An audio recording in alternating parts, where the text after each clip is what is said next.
শাহজি আব্দুল্লাহ তেমন কোনো ধনী মানুষ না, সাজানো গোছানো বাড়িঘর নাই, একজন দিনমজুর মানুষ। হাওরে গিয়া ঘাস কাটতেন, এই ঘাসগুলো নিয়ে আবার বাজারে যাইতেন, বাজারে নিয়ে ঘাস বিক্রি করতেন। অর্ধেক টাকা উনি সংসারের জন্য খরচ করতেন, আর অর্ধেক থেকে 8 আনার ঘাস বিক্রি করতেন। 4 আনা দিয়ে সংসারের বাজার, 8 আনার ঘাস বিক্রি করতেন, 4 আনার সংসারের খরচ। বাকি 4 আনার থেকে 2 আনা এতিম বিধবাদের মধ্যে দান করে দিতেন। গরিবের কি মন চায় না, বা গরিবের কি ক্ষমতা নাই দাতা হওয়ার? এইদিকে মন নেই। গরিবের মন চাইলেই দাতা হতে পারবে, পাহাড় পরিমাণ দিতে হবে এমন না। একজন রিকশাওয়ালা 300 টাকা কামাইছেন, 5 টাকা দান করে দেন।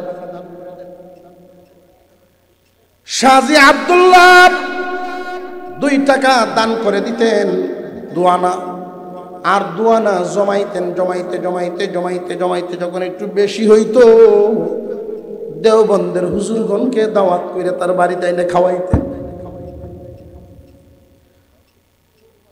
একজন খাদেমে জিজ্ঞাসা করলেন, দেওবন্দের এক বড় হুজুর, জমিদার বাড়ি থেকে দাওয়াত আসলেও তো আপনি যান না, জমিদারে দাওয়াত দিলেও তো আপনি যান না, শাহজি দাওয়াত দিলে দিয়ে আপনি সবার আগে রেডি হয়ে যান, অথচ তার বাড়িতে গিয়ে ঘরে বসার কোনো জায়গা নাই, উঠানের মধ্যে চাটাই বিছায়া বসতে হয়। জমিদারদের আগ্রহ নাই তার বাড়িতে যান, কারণটা আমারে বলেন।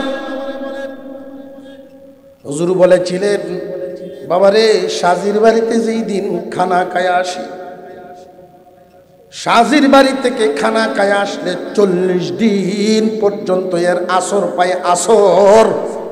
সেজদা দিলে মজা পাই, রুকু দিলে রুকুর মজা পাই, তাসবির মজা পাই, আল্লাহর ইবাদত করতে আগ্রহ পয়দা হয়। আলহামদুলিল্লাহি কাফা ওয়া সালামুন আলা ইবাদিহিল্লাযীনা ইসতাফা।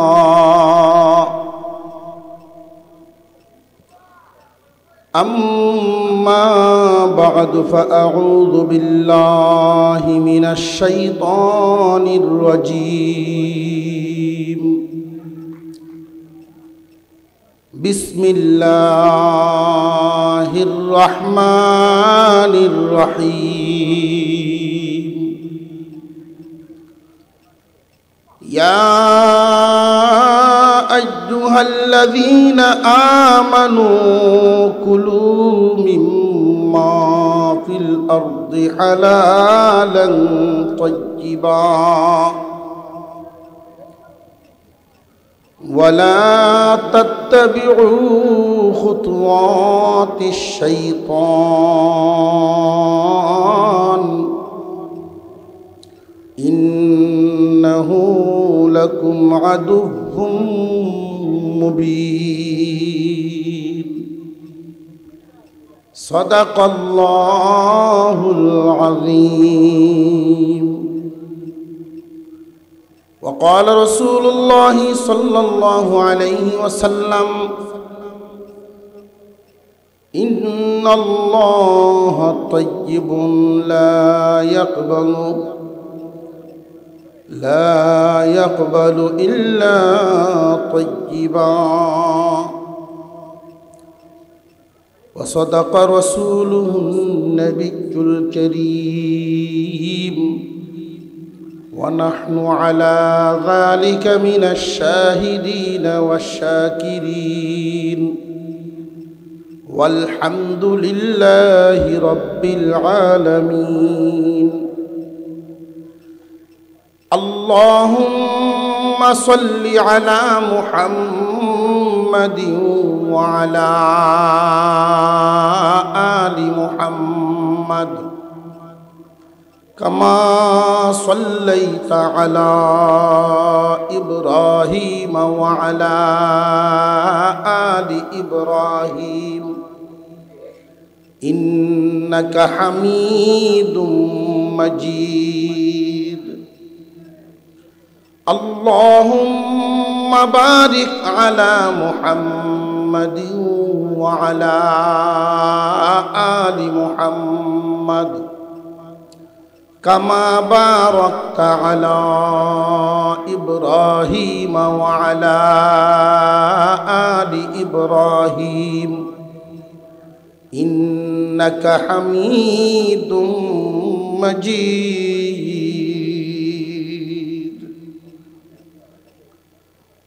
সুনামগঞ্জ সদর জামতলা এলাকাবাসীর উদ্যোগে আয়োজিত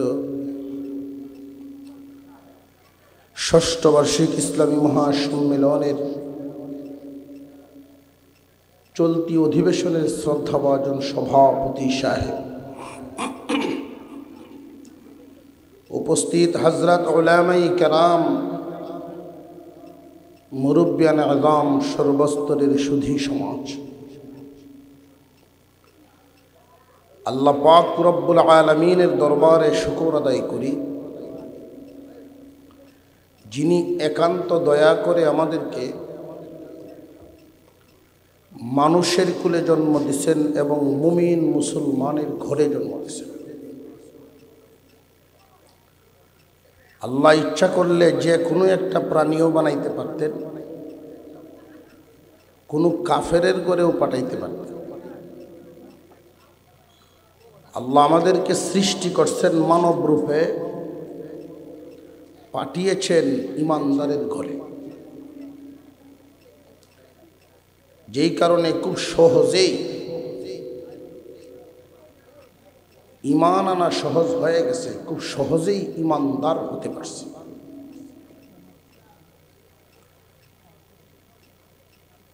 আল্লাহ পাক রব্বুল আলামিন প্রত্যেক ইমানদারের জন্য একটা করে জান্নাত বানায় রাখছেন। আমরা সেই জান্নাতে যাইতে রাজি আছি তো ইনশাল্লাহ? আমাদের জন্য যে একটা জান্নাত আল্লাহ বানাইছেন, সেই বিশ্বাস আমাদের অন্তরে মজবুত করে বসানো চাই।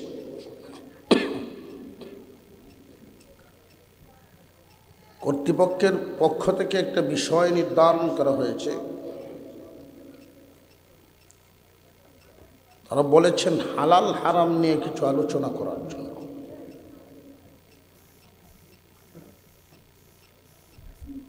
মানুষের জীবনে, বিশেষ করে ইমানদারদের জিন্দেগিতে,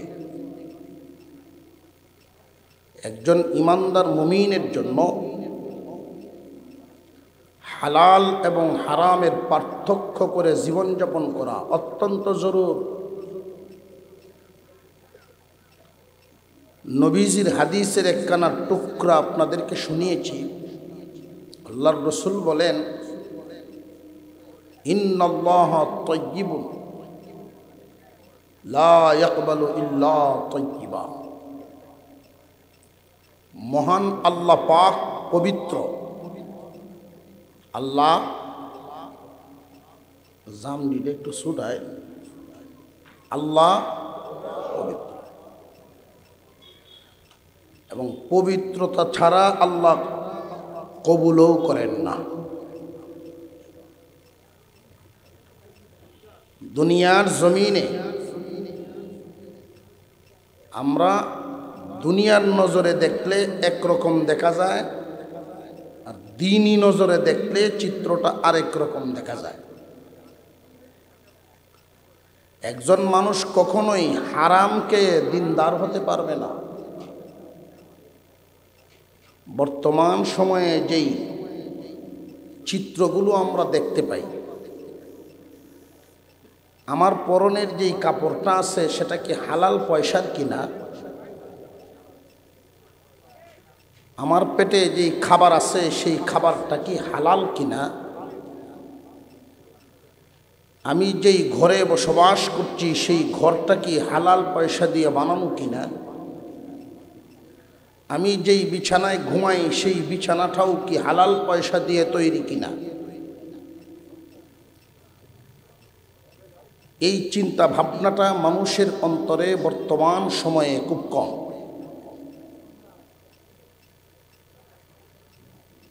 আগের কাতারের মুসল্লি একদম ইমামের সাথে মুয়াজ্জিনের সাথে ডাইনে বামে ঘেঁষে দাঁড়ায়, যাতে নামাজের উপরে যেই বরকত রহমত নাজির হয় সবার আগে যাতে পাওয়া যায়। কিন্তু মসজিদে ঢুকার আগে কাস্টমারের সাথে সুদের হিসাবটা শেষ করে ঢুকছে, এমন পাবলিকও আছে। আমি আপনাদের সামনে পবিত্র কোরআনুল কারীমের একখানা আয়াত কারিমা তিলাওয়াত করেছি। এই আয়াতকে সামনে রেখেই কিছু আলোচনা করব। আমরা অন্যান্য প্রাণী নই, আমরা মানুষ। আমরা কি মানুষ। আবার আমরা অন্যান্য জাতি নই, আমরা ঈমানদার। অন্যান্য প্রাণীদের খাবার আর মানুষের খাবার এক না। অন্যান্য মানুষদের জীবনযাপন, আয় ইনকামের ব্যবস্থাপনা আর ঈমানদার মুমিনের আয় ইনকামের ব্যবস্থাপনা এক না। আমরা যেহেতু কোরআনুল কারীমের উপরে ঈমান এনেছে, বিশ্বাস করেছি, সেই বিশ্বাসের দাবির থেকে মহান আল্লাহ পাকের একটা বাণী আল্লাহ পাক ডাক দিয়ে বলেন, ইয়া আইয়ুহাল্লাযীনা আমানু, হে ঈমানদারেরা। ঈমানদারেরা মানে দুনিয়ার সব মানুষ। আমাদেরকে আল্লাহ বলছে। এই আয়াতের ভিতরে ঢোকার আগে আমরা একটু বুঝে নিই, একটু খোলাসা করি। আমাদের বডির প্রত্যেকটা অংশের আলাদা আলাদা নাম আছে না নাই? হাতের নাম হাত, কানের নাম কান, নাকের নাম নাক, মুখের নাম মুখ। বডির প্রত্যেকটা অঙ্গের আলাদা আলাদা নাম। বলুন তো দেখি, মানুষ কোন জায়গাটার নাম? বডিতে এমন কোনো জায়গা আছে কি মানুষ বলা হয় কেমনে? সেটা হলো, আমাদের বডিতে দুইটা অংশ, একটা হলো বডি আর একটা হলো আত্মা। দুইটা যখন একত্রে থাকে, কাগজ আর কালি আলাদা আলাদা নাম। দুইটা যখন একত্রে হয়, ভিন্ন আরেকটা নাম হয়। রূহ, আত্মা। আত্মা এবং বডি আলাদা আলাদা, যখন একত্র হয় তখন আলাদা একটা নাম হয়, সেই নামটা মানুষ। আত্মা যদি বডির থেকে আলাদা হয়ে যায় তখন আর মানুষ বলা না, লাশ। কথা বুঝে আসতেছে? এই বডিটা আল্লাহ বানিয়েছেন মাটি থেকে। আগুন, পানি, মাটি, বাতাস, এই চার বস্তুর সমন্বয়ে বডি গঠিত। এজন্য এই চারটা বস্তুর খাসলত যেমন, এই বডির আসরও তেমন। আরেকটা অংশ হইল আত্মা। আল্লাহ পাক রব্বুল আলামিন বডি বানাইছেন মাটির থেকে, তার খাদ্যের ব্যবস্থাও করছেন মাটি থেকে। আর আত্মা পাঠাইছেন আল্লাহর পক্ষ থেকে, তার খাদ্যের ব্যবস্থাও করছেন আল্লাহর পক্ষ থেকে। আল্লাহ পাক রব্বুল আলামিন আমাদেরকে যে জান্নাত দিবেন, আল্লাহর তো সেই জান্নাতে থাকার প্রয়োজন নাই, আমরার জন্যই বানাইছেন। এবং এই পৃথিবীতে আমরা যতদিন থাকব খুব খেয়াল করেন, কোনো প্রাণী মানুষ ছাড়া কোনো প্রাণীর রিজিকের এত টেনশন, এত পেরেশানি নাই মানুষের যেই পেরেশানি। কোনো প্রাণীর কোনো ব্যাংক অ্যাকাউন্ট নাই, আছে?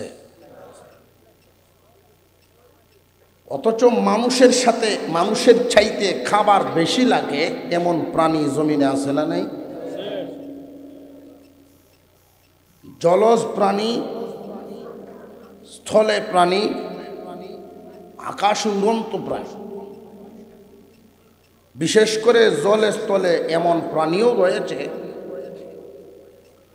যে একটা এলাকার মানুষ মিলেও এই পরিমাণ খাদ্য খেতে পারবে না, যে একটা প্রাণীকে আল্লাহ যেই পরিমাণ খাদ্য খাওয়াচ্ছেন। ইতিহাস আপনারা শুনেছেন, সুলাইমান আলাইহিস সালামের জামানার ইতিহাস। 6 মাস পর্যন্ত খাদ্য জোগাড় করলেন, 1 মাসে 1 লুকমায় খেয়ে ফেলেছে। এই পৃথিবীর জমিনে বহু প্রাণী আছে, আল্লাহ এদেরকে খাওয়াচ্ছেন। জমিনে আমরা যত প্রাণী দেখি খাদ্য খেয়ে বেঁচে থাকে, সাধারণত 3 ভাগে বিভক্ত।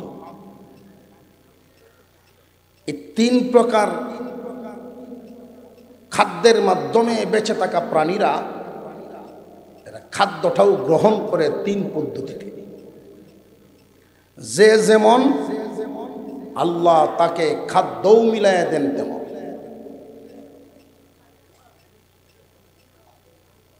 গাছ গাছরা, লতা পাতা খাদ্য ছাড়া বাঁচব, কিন্তু গাছ যেহেতু চলতে পারে না, আল্লাহ তার রিজিকটা এমনভাবে ব্যবস্থা করছেন, হেঁটে হেঁটে গিয়ে কামাই করে খেতে হয় না, দাঁড়িয়ে থেকে শিকড়ের মাধ্যমে যেন খেয়ে বাঁচতে পারে। এরপরে আরেক জাত প্রাণী, গরু, বাছুর, হাঁস, মুরগা, মরিচ যা আমরা চিনি, এইগুলোর খাদ্যও আল্লাহ পাক তাদের সামর্থ্য অনুযায়ী মিলায় রাখছে। গরু ব্যবসা করতে পারবে না,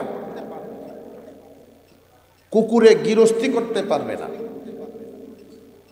এই জন্য এদের খাদ্যটা আল্লাহ তাদের সামর্থ্যের ভিতরে রাখছেন। কেমনে? তোমরা যেহেতু চলতে পারো, জায়গায় দাঁড়ায় থেকে খাওয়ার ব্যবস্থা তোমাদের লাগবে না। গরুর খাদ্যটা ঘর থেকে বের হও, মাঠে সহজেই রাখছি, খায়া ফেট পড়িয়াও। আছে না? মানুষের যেহেতু আল্লাহ পাক আকল বুদ্ধি ওই 2 প্রাণীর তুলনায় বেশি দিছে, এই জন্য সামান্য একটু বুদ্ধি কাটাইয়া, একটু চেষ্টা পরিশ্রম করে উৎপাদন করে খাও। তবে খাইবা যে আমি আল্লাহ যা দিয়েছি এর মধ্য থেকে সামনে যা ভাইবা সব খাইবা। বুঝে আসতেছে? এখন আমরা ইবাদত করি, সেই ইবাদত আল্লাহর কাছে কবুল হওয়ার পূর্ব শর্তটা আমি শুনাইছি। ইন্নাল্লাহা তাইয়্যিবুন, আল্লাহ পবিত্র, লা ইয়াকবালু ইল্লা তাইয়্যিবান, পবিত্র ছাড়া আল্লাহ কবুল করেন না।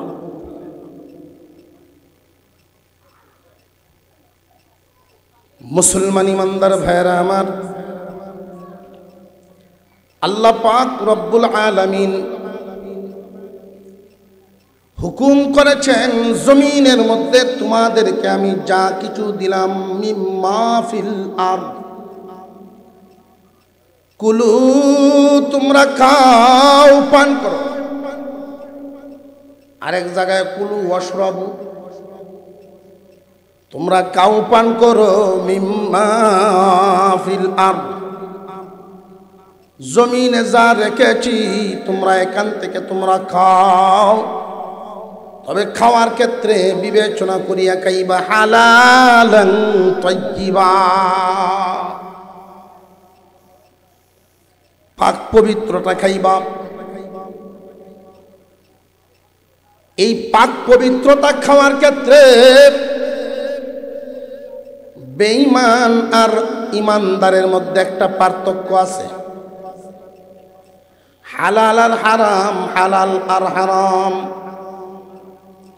ইমানদার কোনোদিন হারামে আরাম পায় না, আর বেঈমানের জন্য হালাল হারাম বেদ বিচার লাগে না।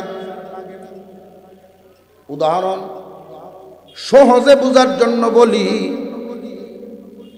পচা গান্দা, ময়লা ডাস্টবিনের খাদ্য, যে পচা গান্দার ড্রেইনের খাবার কুকুর এবং শুকুরে খায়া মোটা তাজা হয়, মানুষের জন্য এই ব্যবস্থা নয়। মানুষের জন্য হলো পাক এবং পবিত্র, পাক পবিত্র খাদ্য হতে হবে মানুষের জন্য, হালাল খাদ্য হতে হবে।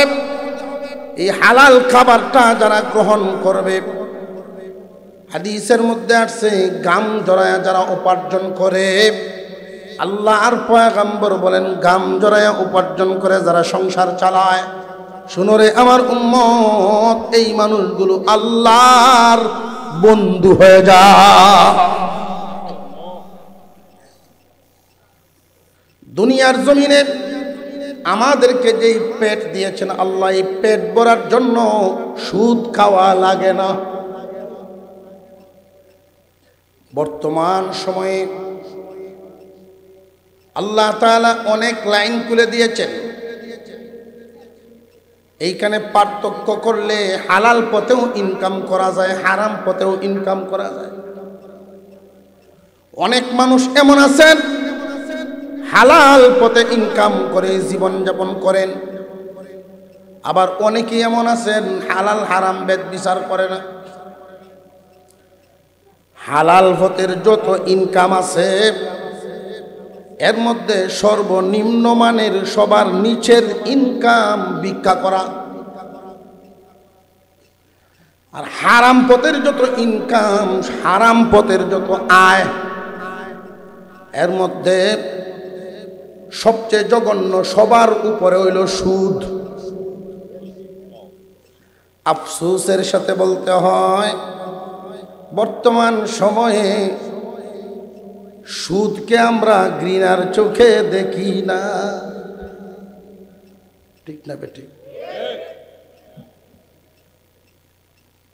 কেউ উফরে পড়লে ওয়াজ যদি গিয়ে কেউ উফরে পড়ে থাকে, তো আমার তো কিছু করার নেই, আমি চিনি না তো কেউ।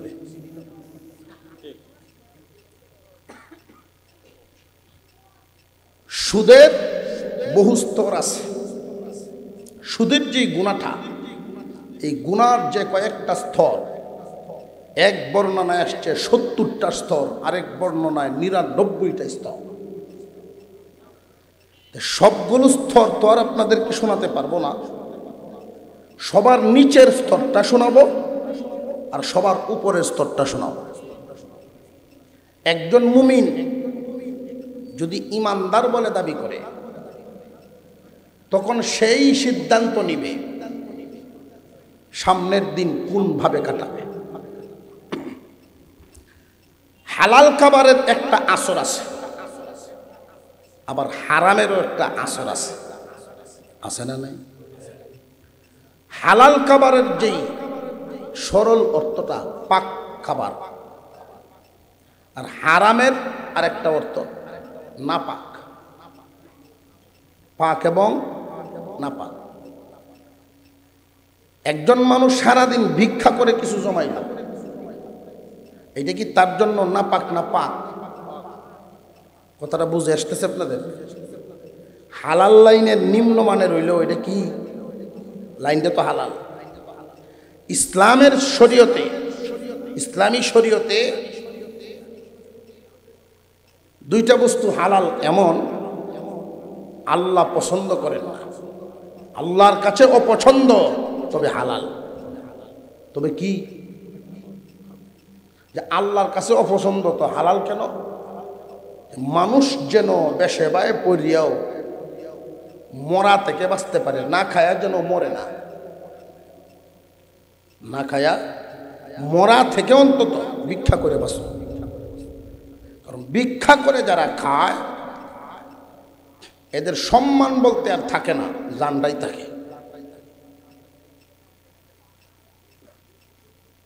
হালাল পথে ইনকামের সর্বনিম্ন রাস্তা হইল ভিক্ষা করা। আল্লাহ অনুমতি দিয়ে রাখছেন হালাল জায়েজ, তবে আল্লাহ পছন্দ করেন না। আরেকটা হইল তালাক দেওয়া।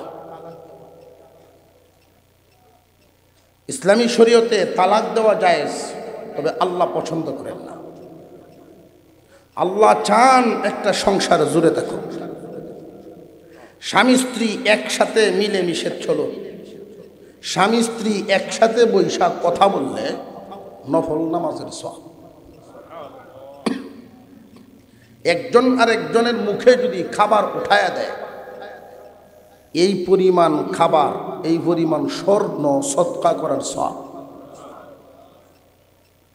স্বামী স্ত্রী, স্ত্রী স্বামী একে অপরকে যদি সালাম দেয়, তো দুইজন যখন সালামের মহব্বতে মুস্কি হাসি মারেন, আল্লাহ খুশি হয়ে যান।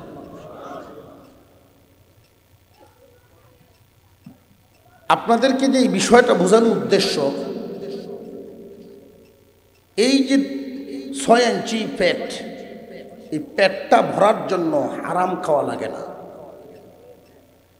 এই 3.5 হাত বডিটা সবটা গুড়া তো সতর না, হাঁটুর নিচ থেকে নাভির উপর, নাভির উপর থেকে হাঁটুর নিচ একজন পুরুষের এতটুকুন কাপড় পরার জন্য হারাম ইনকাম করা লাগে না। এতটুকুন কাপড়, একবেলা খাবার, এটা যদি আপনার গায়ে হালালটাই রাখতে পারেন আর এই অবস্থায় মারা যান, জান্নাতের দরজা খোলা, বেহেশতে ঢুকে যাবে। তো আমাদের সমস্যাটা কোথায় দাঁড়াইছে? দুনিয়ার চাকচিক্যে আমরা পেরেশান হয়ে গেছি। যারা সুদ খায় পেট ভরার লাগেন খায় না, মন ভরার লাগেন খায়। পেট ভরার লাগেন খায়। যারা ঘুষ খায় তারা পেট ভরার জন্য খায় না, মন ভরার জন্য খায়। জেনে রাখবেন, মন ভরার বস্তু না। মনের দৈর্ঘ্য প্রস্থ এই পর্যন্ত কোনো ডাক্তার দার্শনিক দিতে পারে নাই, কেউ পারবেও না। মন ভরার তো জায়গা দুনিয়া না ভাই, মন ভরার জায়গা হইল জান্নাত। মন ভরার জায়গা কোথায়? কইতাম নি দুই এক কথা। এটা আল্লাহ কেন নিবেন জান্নাতে আমাদেরকে? মন ভরার জন্য। আমাকে একজনে জিজ্ঞাসা করছে, হুজুর জান্নাত কেমন হইব? জান্নাত কেমন? বলি এত লম্বা আওয়াজ করতাম না, গলা তো ভাঙ্গা, এক কথায় কয়ে যাই যে জান্নাত কেমন? মনের মতন। জান্নাত কেমন? পৃথিবীর জমিনে মনের মতো কিছুই পাবেন না। বিবিরে নিয়ে সংসার করেন 2-4-5 বছর ভালো, এরপরে মনের মতো হইল না, ওইটা কইছিলাম এইটা যদি হইতো ভালো আছে লাগছে। ঘরের কালার করছে এক জাত, 5 বছর পরে ভালো লাগতো চাই। আল্লাহ পাক রব্বুল আলামিন জান্নাত যে আপনি আমার জন্য বানায় রাখছেন, ওইটা মনের মতো। আল্লাহ বলেন, খালিদিনা ফিহা লা ইয়াবগুনা আনহা হিওয়ালা। চিরদিন সেটা থাকবে, কোনদিন বের হইতে চাইবে না তোমার মন। আল্লাহ এই জান্নাতটা বানাইছেন এমন ভাবে তোমার মনের মতন। এই দুনিয়াতে মনে যা চায় তাই পায়, এমন কোনো ব্যক্তি আসেনি। মনের চাহিদা পূরণ হওয়ার জায়গা দুনিয়া না, মন ভরার জায়গাই দুনিয়া না। যার কাছে 100 আল জমিন আছে তারে জিগায় দেখেন তার আরো নিশা রইছে। যার 20 বছরের ক্ষমতা ছিল তারে যদি জিগায় দেখেন যে মরার আগে তোমার ইচ্ছা কি ছিল যে আরো 10 বছর থাকতাম আসলাম, ছাত্র চায়। বুড়া জুন রয়ে গেছে, এরপরেও দেখবেন নির্বাচন ইলেকশন আইলে ওটা কারোর পোষায় কয় এবারেই এই বছরই দেন আর লাগতো না এবারই। মনে মনে জিনিস এটা ভরার জায়গা দুনিয়া না, সাবধান হয়ে যান মুসলমান। আমরা আর বেঈমানরা এক না। হালাল আর হারাম পার্থক্য করে যদি না চলেন তাহলে জিন্দেগি দুনিয়া আখিরাত উভয়টাই সমস্যায় পড়ে যাবে। একদল মানুষ দুনিয়াদারি করবে দুনিয়ার উপরে তাইকা, আরেকদল মানুষ দুনিয়াদারি করবে দুনিয়ার নিচে পইরা। ইমানদার কখনো দুনিয়ার নিচে পড়তে পারে না, দুনিয়ার উপরে থাকবে। ইমানদার দুনিয়াদারি করবে দুনিয়ার উপরে থাইকা। দুনিয়ার উপরে যেই ব্যক্তি থাকবে তার আখিরাত ঠিক থাকবে, আর যার উপরে দুনিয়া উইঠা যায় দুনিয়ার শান্তিও নষ্ট হবে, আখিরাতও বিফল। ইমানদার মুমিন কান পেতে শুনে রাখেন, আল্লাহ পাক বলেন, ইয়া আইয়ুহাল্লাযীনা আমানু, হে ইমানদারেরা, কুলু, খাও। খাও দ্বারায় তোমরা যা আছে যে ব্যবহার করতেছ, মিম্মা ফিল আরদি হালালান তাইয়্যিবা, পাক পবিত্র জমিনে যা আছে এগুলোর থেকে পাক এবং পবিত্রগুলো তোমরা খাও, ব্যবহার করো। সাবধান সাবধান, ওয়ালা তাত্তাবিউ খুতুওয়াতিশ শাইতান। আল্লাহ আদেশ দিয়েছেন, হে ইমানদারেরা, খাও তোমরা জমিনে যা পাক পবিত্র আছে এগুলোর থেকে তোমরা খাও। সাবধান, শয়তানের অনুসরণ করিও না। আল্লাহ আদেশ দেন তোমরা এগুলো খাও, শয়তানের অনুসরণ করিও না। তার মানে হলো শয়তান তোমাদেরকে অন্যটা খাওয়াইতে চাইবে, শয়তান তোমাদেরকে এটার থেকে ফিরাইতে চাইবে। সাবধান, তোমরা তার অনুসরণ করিও না। কেন জানুনি রে? ইন্নাহু লাকুম আদুব্বুম মুবিন, শয়তান তোমাদের প্রকাশ্য শত্রু। এই দুনিয়ার জমিনে বর্তমান সমাজের মধ্যে হারাম রাস্তায় যত ইনকাম, একজন আকলমন্দ মানুষ মোটামুটি ভাবে বড়টা তো চিনেই, হারাম কোনটা হালাল কোনটা চিনা আছে না নাই? দুনিয়ার জমিনে হালাল অল্প হইলেও এটার মধ্যে বরকত, উত্তম মজা, স্বাদ। মুমিন জানিয়ে রাখবেন, ইমানদার হারামে আরাম পায় না। কথাটা আবার বলেন, হারামে। মুমিন যারা আছে হালালের মধ্যে খুশি হবে, বরকত পাবে, আরাম পাবে ইমানদারেরা। বাস্তবে একটা দৃশ্য দেখেন, হারামে যে বরকত নাই, হারামে যে বরকত নাই, গরুর বাছুর বেশি হয় না কুকুরের বাচ্চা বেশি হয়?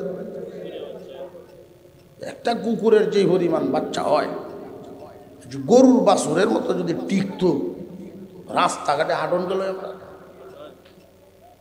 বাচ্চা হয় 8টা 10টা, কিন্তু থাকে না। আর গরুর বাছুর হয় মাত্র একটা। সারা বছরের উপরে আবার কত মাইল, সারা বছর। শুধু ঈদের সময় খাই না, আরো আছে। শুধু ঈদের সময় যদি খাইতো তাহলে অনেক বেড়ে যেত।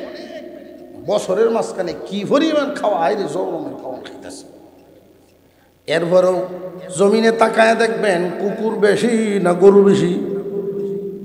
হালালে বরকত, হারামে গজব। এই দুনিয়ার জমিনে লক্ষ্য করেন, যারা হালাল খায়, হালাল পরে, হালাল ব্যবহার করে, বাহ্যিক দৃষ্টিতে আমাদের নজরে পড়তে পারে যে ওরা গরিব লেভেলের, পরনের কাপড়টা তেমন দামি না, কম দামা শার্ট, 150 টাকার একটা শার্ট পরছে, 200 টাকার একটা লুঙ্গি পরছে, 200 টাকা দিয়ে এক জোড়া স্যান্ডেল জোড়া পরছে। এই মানুষটা যদি এক জায়গায় যায়, আরেক জায়গা দিয়ে উল্টা পথে আরেকজন দাঁড়াইছে যার কুটটার দাম 15,000, সুর দাম 25,000, হাঁটতে যে যাইতেছে সুগ্রাণ বেরিতেছে, অর্থাৎ তার দেহের মধ্যে 1 লাখ, আরেকজন আইছে 1,000 লইয়া। নজর কিন্তু 2 ধরনের, একটা হইল দিনী নজর আর একটা হইল দুনিয়ার নজর। দিনদারির নজর যদি আপনি দেন, তার গায়েরটা যেটা আছে হালাল আছে, পবিত্র, পাক এবং পবিত্র, পাক এবং পবিত্র। আর ওই লোকটার গায়ে যা আছে ঘুষের এবং সুদের, না পাক ও পবিত্র। একজন ইমানদারের জন্য না পাক ও পবিত্র উন্নতির চাইতে ইমানদারের জন্য পাক পবিত্র অল্পটাই উত্তম। শয়তানের পদাঙ্ক কর্ম না অনুসরণ করবে না, সাবধান। করলে কি ক্ষতি হবে জানোনি? একজন মানুষ যদি হারাম খায় এর একটা আসর আছে, হালাল যদি খান তারও একটা আসর আছে। হালাল খাবার আত্মাকে মজবুত করে দেয়, ইমানি শক্তি বাড়ায়া দেয়। হালাল খাবার যারা খায় ইমানি শক্তি বাড়ায়া দেয়। সাহাবাই কেরাম মোটা তাজা ছিলেন না, সবাই যে বড় বড় স্বাস্থ্যের অধিকারী এমন না। লক্ষ্য করে দেখবেন হালাল খাবার খাইলে মানুষের ইমানি শক্তিটা এতটাই বাড়ে, হারাম খাইলে মোটা তাজা হইলেও ইমানি শক্তি বাড়ে না, বরং আমলের দিক পার্থক্য করে ফেলবেন। হালাল খানেওয়ালা আমল করতে মজা পায়, হালাল খানেওয়ালা আমল করতে মজা পায়, আর হারাম খানায় আমলের আগ্রহ কমিয়া যায়।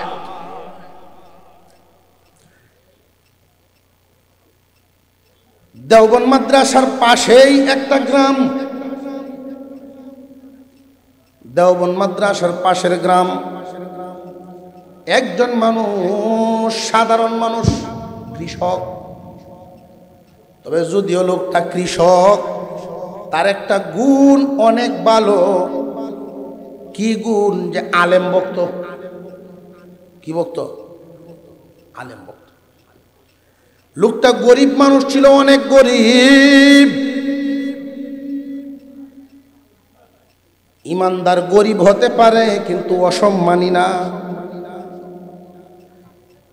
আমরা সম্মানও দিতে জানি না, সম্মান কার অসম্মান কার এটাও দিতে জানি না। মুমিন মুসলমান ভাইরা আমার, জায়গা মতো জায়গার জিনিসটা যদি আপনি না রাখেন তাহলে এই জিনিসের হক আদায় হয় না। পদকে যদি জায়গা মতো না দেন পদের হক আদায় হয় না। বর্তমান সময়ে আমরা যা দেখি বড় আপত্তিকর। সারা জিন্দেগি ভর সুদ খাইছে, ঘুষ খাইছে, সুযোগ পাইলে মানুষের জায়গাও দখল করছে। এলাকার মধ্যে জুলুম অত্যাচার তার দ্বারায় বহুত হইছে। এখন যখন বুড়া হইছে, রক্ত ঠান্ডা হইছে, এখন দাড়ি রাখিয়া কোন রকম 3 দিন বাড়লে 40 দিন লাগাইয়া আই মসজিদে ঢুকিয়া আল্লাহর ঘরের দায়িত্ব লইছে। ঠিক একজনে কইছে। এমন চিত্র সমাজে আছে না নাই? জুমার দিন ঘোষণা হয়েছে সবাই বসবেন, আজকে কমিটি হবে। এই মুসল্লিদের মধ্যেই পিছনে আইসা দাঁড়াইছে একজন ফকির এই মহল্লা। তার পেশাটা হইল ভিক্ষা। যদিও ভিক্ষা করে তার গায়ে যা আছে না পাক না পাক। আগের কাতারে একজন মুসল্লি আইছে শুকুর আলী। শুকুর আলী বুঝছেন না? জুম্মার দিনে আইয়া খালি আর না, নাম কি তো কইতাছেন শুক্রবার হইল শুধু জুম্মার দিনেই শুধু শুক্রবারে আসে আগের কাতারে দাঁড়াইছে মুয়াজ্জিন রেখে সে বইছে মার দেওয়া পাঞ্জাবি ব্যাঙ্গের মতো হোলায়া একজন বইছে একবারে আগের কাতারে আর একজন বইছে পিছনে যিনি পিছনে বইছেন উনি হইলেন ফকির তার জায়গা নাই জমি নেই টাকা নাই ভিক্ষা করে আর আগে যিনি বসছেন তার পেশা হইল এলাকায় নাম করা সুদগুর মসজিদের দান বাক্সটা ছাড়ছে ডান দিক থেকে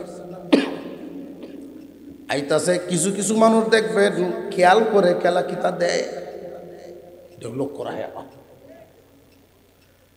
এমনি আগের কাতারের শুক্র আলী মুসল্লি পকেটও হাত দিয়া মস মশা 500 টাকা নতুন একটা নোট দিছে যারা খেয়াল করে এর চোখ তো আর জাগাত নাই কভালো ওই করলোটা কি রে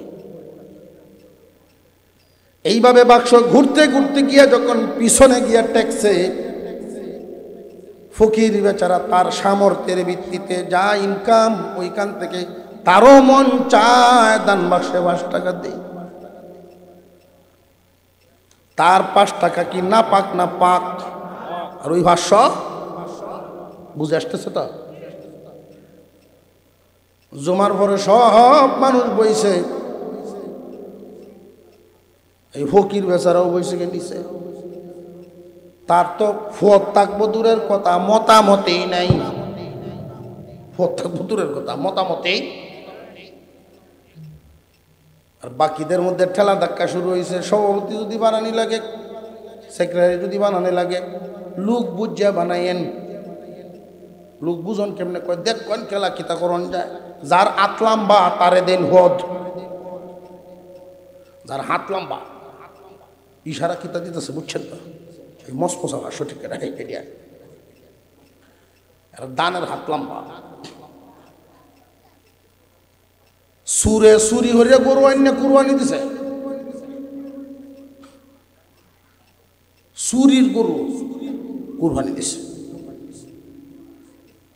বুঝতেছে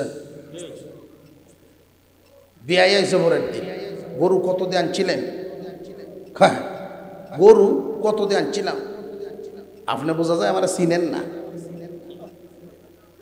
ওইটা তো চিনি জানি আপনি কি কুরবানি দেও হ্যাঁ পছন্দ হয়েছে চোখ লাগছে শখের জিনিস লইছে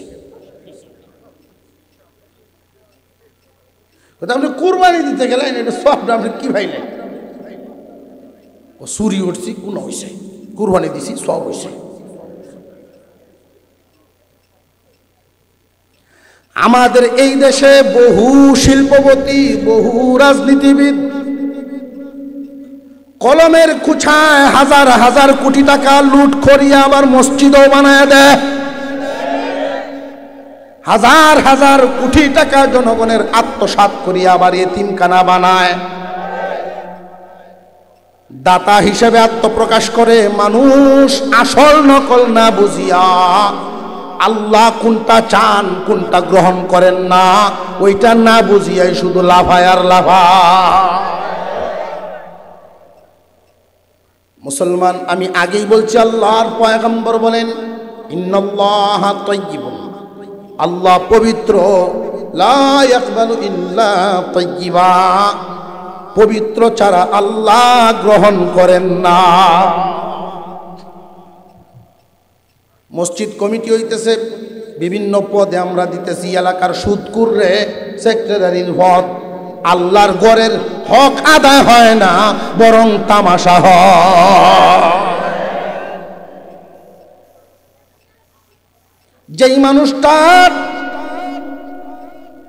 সুদ খায় ঘুষ খায় যার পরনের পোশাকটা পর্যন্ত হারাম যার ব্যবহার পদ্ধতি চলাফেরা হারামের সাথে সম্পর্ক ওই মানুষটার অন্তরে ইমামের মর্যাদা কি হবে ওই মানুষটার অন্তরে আল্লাহর ঘরের মর্যাদা কি হবে আলেম উলামার মর্যাদাই বা কি হবে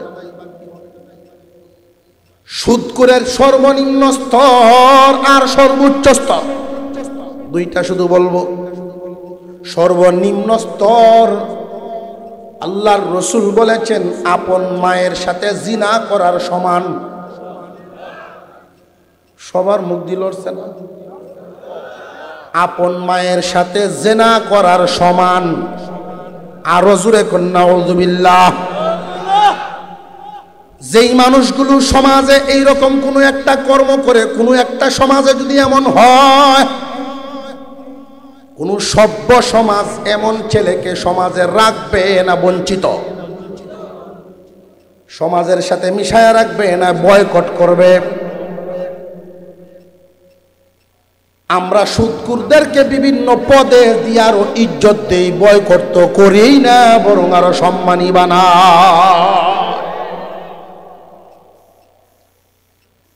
মুসলমান কর্মপদ্ধতি পরিবর্তন করতে হবে, নইলে দুর্নীতি দূর হবে না। যে সমস্ত মানুষগুলো অন্যায় ইনকামের মাধ্যমে, বেহালাল ইনকামের মাধ্যমে হারাম কামাই দিয়ে বিল্ডিং বানাইছে, আপনার যত নিকটের আত্মীয় হোক না কেন তার সাথে লেনদেন উঠা বসাটা কমায়া দেন। আপনার আত্মীয়দের ভিতরে আপনি চোখ ঘুরায় দেখেন কার কপালে আল্লাহর কুদরতি পায়ে সেজদা বেশি হয়। যার জিহ্বাটা আল্লাহর নামে তরুতাজা থাকে, যার অন্তরটা ইসলামের মহব্বতে ভরপুর থাকে, এই মানুষগুলোর কাপড় পোশাক আশাক দামি হোক আর না দামি হোক, বাড়িঘর উন্নত হোক আর নিম্নমানের হোক, তুমি এদেরকে ভালোবাসো। এই কথাটা শুধু আমি বলছি না, আল্লাহ বলছেন। আল্লাহ বলছেন আমার আপনার পয়গম্বর মক্কা নগরীর পাহাড়ের সাথে গেসা দিয়া বসা, মক্কার একদল নেতৃস্থানীয় লোকেরা ঈসা বলে, ও মুহাম্মদ, আমরাও ইসলাম গ্রহণ করব, তবে পার্থক্য করে ইসলামের দাওয়াত দিতে হবে। এই গরিব গুরাবা বাগানের মধ্যে যারা কাজ করে, ঘামের গন্ধ আসে, এদেরকে একটা ইমে দিবা আর আমরা আর একটা ইমে দিবা, উভয়দরকে একসাথে মিশাইতে পারবা না। আল্লাহ পাক রব্বুল আলামিন আয়াত নাজিল করে দিলেন। হুজুর সাল্লাল্লাহু আলাইহি ওয়াসাল্লাম মনে মনে শুধু আনছিলেন, সময় যদি ভাগ করে দেই তবু তো একদল মানুষ ঈমান আনলো, জাহান্নাম থেকে বাঁচলো। আল্লাহ পাক আয়াত নাজিল করে দিলেন, দোস্ত আমার, ওয়াসবির নাফসাকা মাআল্লাযীনা ইয়াদউনা রাব্বাহুম বিল গাদাতি ওয়াল আশি ইউরিদুনা ওয়াজহা ওয়ালা তা'দু আইনাকা আনহুম ওয়ালা তা'দু আইনাকা আনহুম। ও দোস্ত আমার, আপনি নিজেকে ওদের সাথেই মিশায়া রাখেন। যারা সকাল সন্ধ্যা আল্লাহর সন্তুষ্টির পাগল থাকে, দুনিয়ার চাকচিক্যের পিছনে দৌড়ায় না, হালাল পাইছে খাবে, হালাল ব্যবস্থা হয় নাই হারাম খাবার খাবে না। হালাল ইমানদার খুব ভালো করে বুঝবেন, শয়তানের চেষ্টাই হবে আপনাকে হারাম পরায়া দেওয়া, হারাম খাওয়ায়া দেওয়া। কেন জানেননি? আপনার গায়ে যদি হারাম জড়ায়া দিতে পারে, হারাম খাওয়ায়া দিতে পারে, হারাম খাদ্যের মাধ্যমে হারাম রক্ত মাংস তৈরি হয়, ইবাদতের আগ্রহ কমিয়া যায়। খুব ভালো করে মনে রাখবেন, যারা হারাম খায়, হারাম পরে, আল্লাহ ওয়ালা হতে পারে না। সমাজের চিত্রগুলো দেখবেন। আমি আগেই বলছি, এই পেটটা ভরার জন্য হারাম খেতে হয় না। হারাম খায় তারা, হারাম কামায় তারা, মন ভরতে চায় তারা। মন ভরার একটা লক্ষ্য উদ্দেশ্য হলো, আমি একদিন থাকবো না। এই বাটপারেও কিন্তু জানে, যারা দুনিয়ায় হারাম কামায় তারা জানা আছে না নাই যে জাউনগা লাগবো। পাহাড় পরিমাণ সম্পদ করে যেতে চায় যেন সন্তানের কষ্ট না হয়, সন্তানের মায়ায় হারাম কামায়।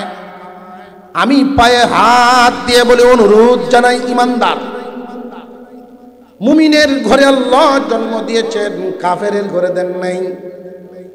মুমিন আর কাফের বেশ কম আছে না নাই? সাধারণ জানোয়ার আর মানুষের মধ্যে যেমন বেশ কম, ইমানদার আর কাফেরে তেমন বেশ কম। ইমানদার কখনো হারামে আরাম পাবে না। তোমার সন্তানের জন্য পাহাড় পরিমাণ সম্পদ করে না গিয়া এই সন্তানটাকে যোগ্য সন্তান বানায় তুই যাও, তুমি কি রাইকা গেলা এই দিকে তার নজরেই হবে না। সন্তান যদি যোগ্য করে গড়ে তুলে যান, কি রাইকা গেলেন এদিকে তার নজরেই যাবে না। আর সন্তান যোগ্য না বানাইয়া পাহাড় পরিমাণ সম্পদও যদি রেখে যান, তার অভাব দূর হবে না।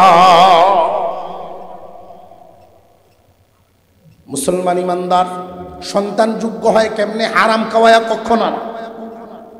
হারাম খাওয়াইলে হালাল ব্যবহার আশা করতে পারবেন না। হারামের আসর হইল আগুনের মতো। যেই পিতামাতায় সন্তানকে হারামের মাধ্যমে বড় করে, ওই সন্তান দুনিয়াতে মা বাবা থাকতেই এদেরকে অপমান করবে। কেন জানেননি? এটার কারণ বলি। সন্তান জন্ম দিলাম আমি, বালেগ হওয়ার ছেলে হইলে বালেগ, মেয়ে হইলে বিয়ের আগ পর্যন্ত এদেরকে হালাল বরণ পোষণ করা আমার উপরে ফরজ। নফল না ফরজ? এখন আমার উপরে এই ফরজ দায়িত্ব আমি পালন করছি। কেমনে? হালাল দেই নাই, তারে হারাম দিছি। সন্তানের সাথে কি আমি ইনসাফ করলাম না বেইনসাফ? এই সন্তান তো বেইনসাফি দুনিয়াতে থাকতেই করবে। তুমি তারে হালাল দাও নাই, হালাল ব্যবহার আশা করো কেমনে? তুমি সন্তানকে হারাম খাওয়াইছো, হারাম ব্যবহার ল। হালাল খানা খাওয়াইবেন, হালাল ব্যবহার পাবে। শাহজি আব্দুল্লাহ দেওবন্দের পাশে বাড়ি, মনে আছেনি? বুঝলেন? এটা মনে আসছিল আমার, এই জন্য হালাল খাবারের আসর কত। শাহজি আব্দুল্লাহ তেমন কোনো ধনী মানুষ না, সাজানো গোটানো বাড়িঘর নাই। একজন দিনমজুর মানুষ, হাওরে গিয়া ঘাস কাটতেন। এই ঘাসগুলো নিয়ে আবার বাজারে যাইতেন, বাজারে নিয়ে ঘাস বিক্রি করতেন। অর্ধেক টাকা উনি সংসারের জন্য খরচ করতেন, আর অর্ধেক থেকে 8 আনার ঘাস বিক্রি করতেন। 4 আনা দিয়ে সংসারের বাজার। নারে তাকবীর। কেমন আছেন? ঘটনা শেষ হয়ে 8 আনার ঘাস বিক্রি করতেন, 4 আনার সংসারের খরচ। বাকি 4 আনার থেকে 2 আনা এতিম বিধবাদের মধ্যে দান করে দিতেন।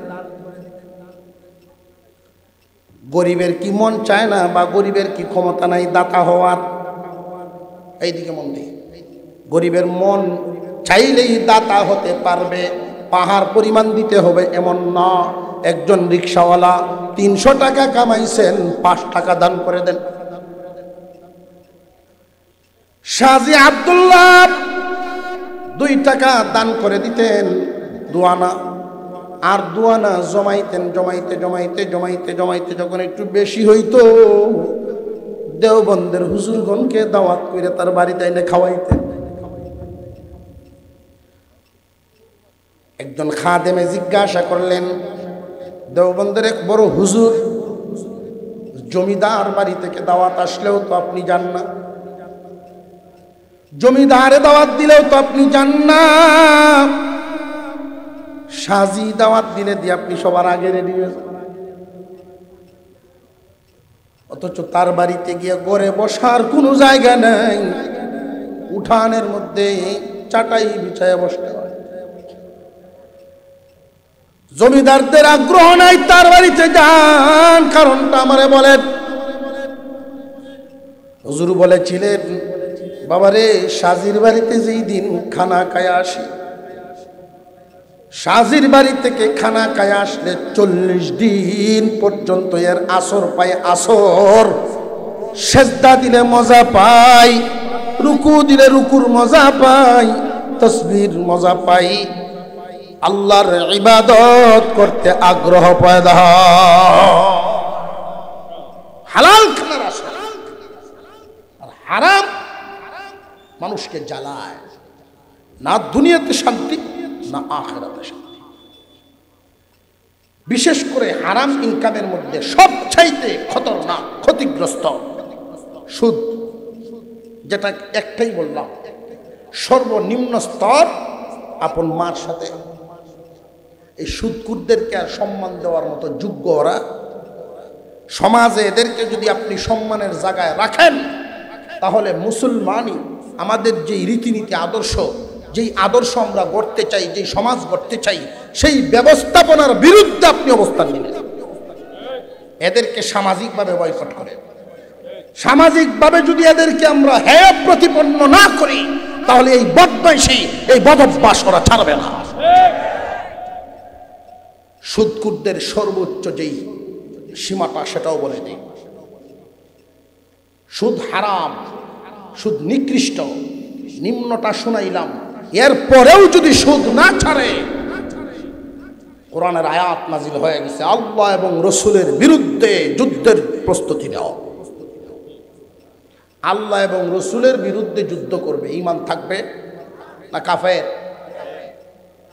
গুনার যত অপরাধ, জাহান্নামের যত সাজা, এর মধ্যে কাফেররা থাকবে চিরদিন, আর ঈমানদাররা চিরদিন থাকার কথা না।